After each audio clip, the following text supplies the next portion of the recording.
This video will discuss muscles of the neck in the dog. Hello everyone, this is Shireen Hafiz. Let's get oriented first. So this is dorsal, this is ventral, this is cranial, the head is here, and this is caudal, and we have here a dissected neck, and that's a dog.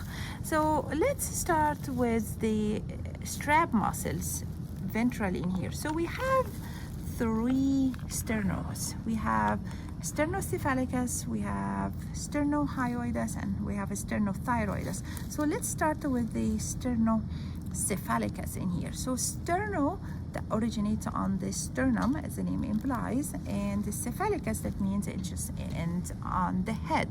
It has two parts, sternomastoidus, and that's the part that will insert on the mastoid process together with the cleidomastoidus, and then we have sternooccipitalis, and that's the one that inserts on the nuchal crest. So sternocephalicus is innervated by two sources, innervated by the accessory nerve and also innervated by ventral branches of cervical spinal nerves. So sternocephalicus. And also note the external jugular running on the surface of sternocephalicus. Now we move to our sternohyoid and sternothyroid. So sternohyoid and sternothyroid both also originate from the sternum, and they insert the sternohyoidus insert on the basiohyoid bone, and sternothyroidus insert on the thyroid cartilage of the larynx.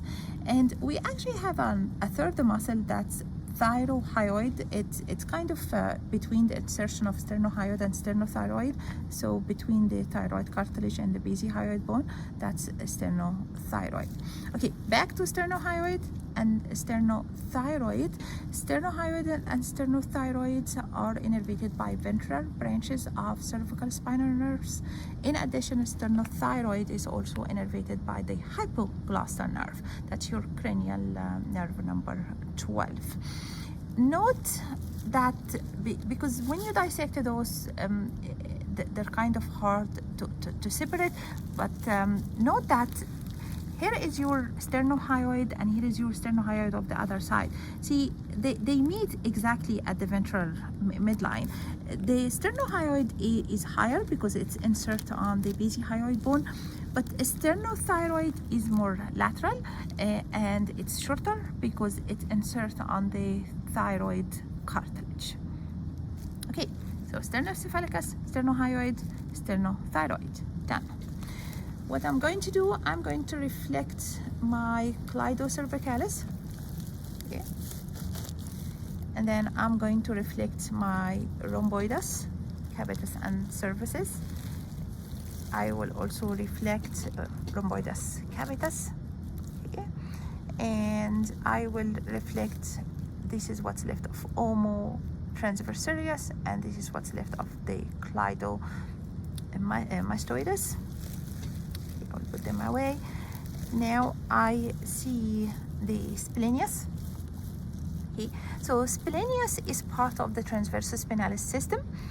I will reflect splenius, and then I see these two muscles in here. Both are the parts of semispinalis capitis.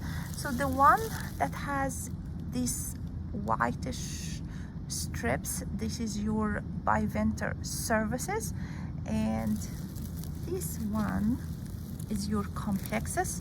So complexus and biventer cervicis together are the parts of semispinalis capitis. Semispinalis capitis is also part of the transversus spinalis system. And for orientation, I see here longismus capitis.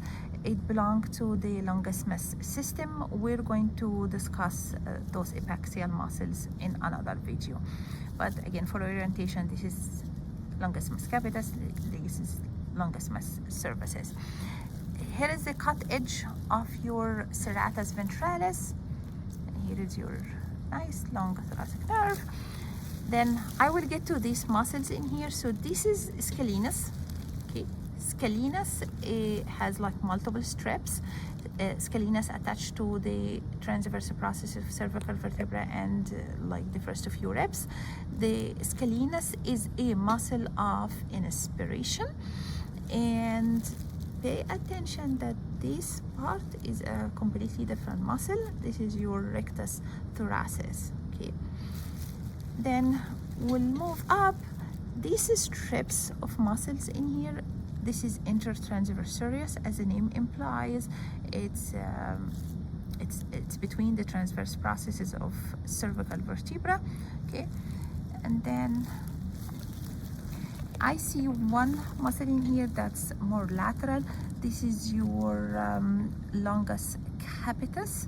Okay, and longus capitis originates from the transverse processes of cervical vertebra, and capitis implies that it inserts on the head, it inserts on the muscular tubercle of the basioccipital bone, that's on the skull, that's why it's longus capitis.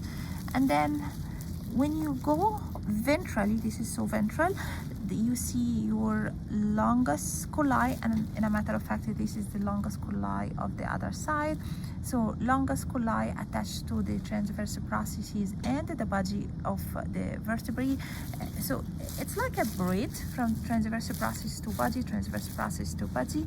And note that longus colli go through the thoracic inlet, so it extends a little bit into the thoracic cavity. So longus colli, longus capitis, and that is it. See you next video.